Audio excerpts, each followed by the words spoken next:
ایمان والوں کو سمجھانا بھی ہے اور ایمان والوں کے راستے سے پوری انسانیت کے سمجھنے کی راہیں سوچنی بھی ہے، اس کی فکر بھی کرنی ہے اور اللہ سے دعا مانگنی ہے کہ ساری انسانیت کو اللہ دین اسلام کے راستے سے تباہی سے بچا کر ہمیشہ ہمیشہ کی کامیابی سے ہمکنار کر دے۔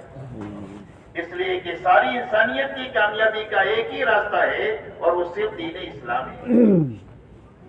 اسی لیے حدیث پاک میں آتا ہے کہ دنیا میں 4 قسم کے لوگ ہیں۔ فرمایا ایک قسم وہ ہے کہ جس کے نصیب میں اللہ نے مال لکھا ہے اور وہ مالدار ہے، اس لیے کہ مال کا تعلق عقل سے نہیں ہے کہ یہ بہت عقل والا ہے اس کے لیے مالدار ہے، اور مال کا تعلق محنت سے بھی نہیں ہے کہ یہ بہت محنت کرتا ہے اس کے لیے مالدار ہے، بلکہ مال کا تعلق اللہ کی تقسیم سے ہے، اور اللہ علیم اور حکیم ہے، اپنے علم اور حکمت سے کسی کے لیے زیادہ مناسب سمجھتے ہیں، کسی کے لیے کم مناسب سمجھتے ہیں۔ کسی کا دین مال کے ساتھ اٹکا ہوا ہوتا ہے، اگر مال ہاتھ سے نکل جائے تو دین سے نکل جائے۔ کسی کی دینداری غربت کے ساتھ اٹکی ہوئی ہوتی ہے، اگر مال اس کے پاس آ جائے تو یہ سرکش ہو جائے۔ حضرت عیسیٰ علیہ السلام کے زمانے میں عیسیٰ علیہ السلام ایک طرف جا رہے تھے، دیکھا ایک آدمی کے پاس پہننے کے لیے کپڑے بھی نہیں ہیں، لہذا اپنے بدن کو چھپانے کے لیے یہ مٹی میں اٹا ہوا ہے۔ اس نے کہا اللہ کے نبی میرے لیے دعا کر دیجئے کہ اللہ میرے لیے آسانی پیدا کر دے۔ عیسیٰ علیہ السلام نے دعا کر دیا تو اللہ تعالیٰ نے اس کے مالداری کے اسباب پیدا فرما دیے اور اس کے اوپر خوشحالی آ گئی۔ پھر کسی وقت میں وہ جا رہے تھے، دیکھا ایک بڑا مجمع ہے اور اس مجمع کے بیچ میں ایک آدمی ہے اور لوگ ایک دوسرے کے اوپر چڑھ کر کے دیکھ رہے ہیں اس آدمی کو۔ پوچھا کیا ہو رہا ہے؟ فرمایا ایک آدمی ہے، اس نے شراب پی ہے، زنا کیا ہے اور اس نے قتل کیا ہے، اس کے بدلے میں اس کو قتل کیا جا رہا ہے۔ کون ہے یہ؟ فرمایا وہ غریب آدمی ہے جو مٹی میں اٹا ہوا تھا، مال آیا تو اس میں سرکشی آئی۔ اس لیے میرے دوستو اللہ اپنے علم اور حکمت سے کسی کو کم دیتے ہیں، کسی کو زیادہ دیتے ہیں۔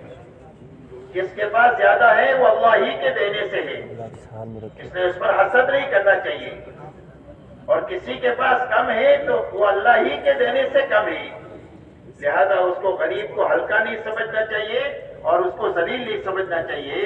اس کا فقر اللہ کا دیا ہوا ہے، اس کی مالداری اللہ ہی کی دی ہوئی۔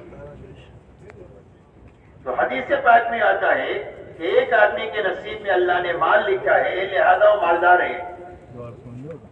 اب اس نے اپنی مالداری کے ساتھ محنت کر کے اپنا دین بنایا، اس لیے کہ دین بنانے کے لیے آدمی کو جانی طاقت لگانی پڑتی ہے، اپنا جسم لگانا پڑتا ہے، اپنے آپ کو تھکانا پڑتا ہے۔ ایک آدمی کو سورہ فاتحہ یاد کرنی ہے تو خود لگے گا تو یاد ہوگی، تعلم کا خرچ کرنے سے سورہ فاتحہ یاد نہیں ہوگی۔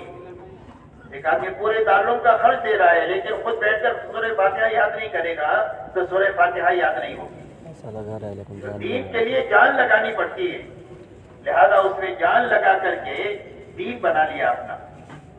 جب دین بنا لیا تو دین اس سے بتائے گا کہ جان کہاں لگانی ہے اور مال کہاں لگانا ہے۔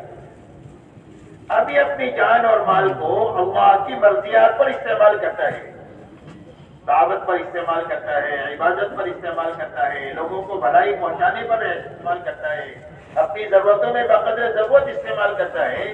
غرض یہ کہ اللہ کی مرضیات پر استعمال کرتا ہے۔ فرمایا دنیا میں ایک قسم لوگوں کی یہ ہے، دوسری قسم دنیا میں وہ ہے کہ اس کے نصیب میں اللہ نے غریبی لکھی ہے، غربت لکھی ہے، لہذا وہ غریب ہے، اس کے پاس مال نہیں ہے، لیکن اس نے اپنی جان لگا کر دین بنا لیا۔ اس لیے کہ دین بنانے کے لیے مال کی ضرورت کم ہوتی ہے، جان لگانے کی ضرورت زیادہ ہوتی ہے۔